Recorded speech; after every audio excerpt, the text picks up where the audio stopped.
Bismillahirrahmanirrahim. Assalamualaikum warahmatullahi wabarakatuh.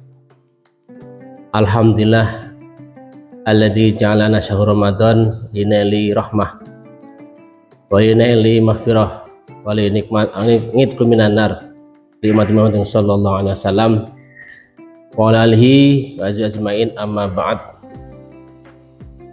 Yang terhormat Bapak Majelis selaku Ketua KKM, pada Dewan Guru, kepala sekolah Setrenggalek yang saya hormati, pada kesempatan ini kami akan memberikan sedikit pengertian kami terkait dengan masalah bulan Ramadan. Insya Allah nggak sama dengan teman-teman yang tadi sudah berbicara. Sebelumnya, apakah itu pengertian puasa Ramadan? Berarti al-imsak, yaitu menahan secara bahasanya. Kemudian secara terminologi ataupun istilah adalah menjaga dari perkara-perkara yang membatalkan puasa mulai fajar sampai terbenamnya matahari.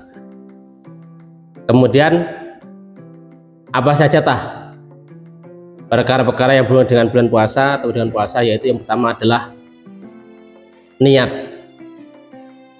yang mana beliau Imam Syafi'i itulah telah menentukan bahwasanya puasa di bulan Ramadan itu harus diniati setiap malamnya.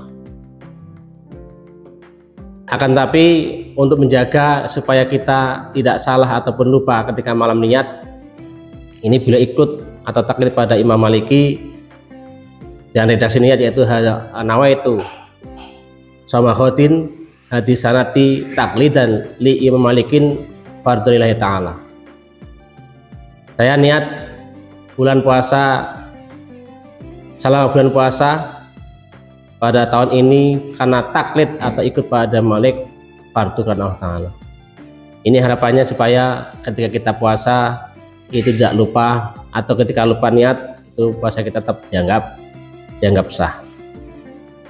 Kemudian setelah niat, yaitu menahan diri dari makan dan minum dan segala sesuatu yang berupa benda yang masuk ke dalam al-jauf.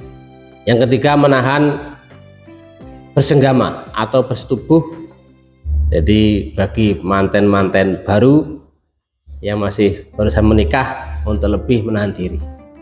Yang keempat, menyengaja mutah atau ta'amudul qai'i. Dengan cara apapun, jangan sampai kita berusaha untuk mengutahkan apa yang ada dalam perut kita, mungkin dengan cara memasukkan tangan ke tenggorokan, angkat tujuan kita mutah.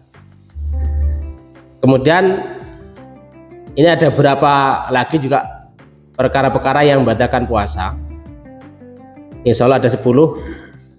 Yang pertama, masuknya benda ke dalam lubang ataupun jauf dengan sengaja. Yang kedua, memasukkan obat melalui, ini juga mengatakan kepala, tapi insya Allah menuju ke arah perut, ya, benda-benda yang tetap masuk ke dalam perut. Yang ketiga, memasukkan benda melalui kubul dan dubur. Itu mungkin kita mandi itu bakal berhati-hati supaya nggak masuk lewat jalan depan dan jalan belakang. Yang keempat, menyengaja mutah. Kemudian yang kelima, bersenggama ataupun jima. Yang keenam, keluarnya mani dengan menggunakan tangan ataupun dengan bersamaan dengan istrinya. Yang ketujuh, haid. Yang kedelapan, nifas. Yang kesembilan, junub. Yang terakhir adalah murtad. Kemudian apa saja kesunah-kesunahan yang ada pada bulan puasa? Yang pertama, kita disunahkan untuk bersegera berbuka. Entah apa saja itu yang ada di meja makan. Nabi dulu ketika beliau berbuka itu beliau makan 3 kurma.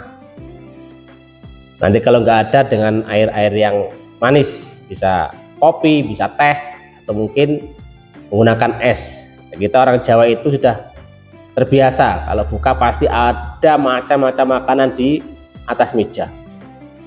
Ada kopi, ada teh, ada es jeruk, ada es kelapa dan macam-macam. Tapi pesan saya ketika berbuka jangan terlalu berlebihan supaya nanti ketika Bapak Ibu taraweh tidak ada rasa malas karena perutnya kenyangan.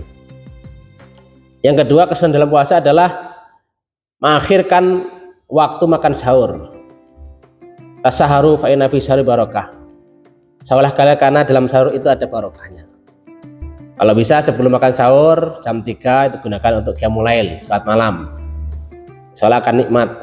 Beda kalau Bapak Ibu sahur dulu kemudian salat malam, nanti nggak akan jenak beribadah. Tapi kalau salat dulu kemudian sahur, ya sambil mencari sunnah akhir sahur, nanti sholat akan lebih menyenangkan kita ke waktu paginya.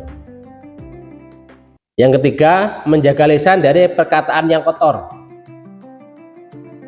Jadi sangatlah merugi bagi orang yang berpuasa di waktu siang tapi dia hanya dapat kelaparan, dia hanya dapat kehausan. Ini salah satu faktor adalah karena dia tetap berkata-kata kotor, misalkan kata-kata jelek, menggunjing, ya. Kemudian cara Jawa ini misuh-misuh, itu nanti akan dapat menghilangkan pahala puasa. Mungkin cuma ini dari saya. Apabila ada kekurangan dan kelebihan, saya mohon maaf yang sebesar-besarnya. Saya akhiri. Assalamualaikum warahmatullahi wabarakatuh.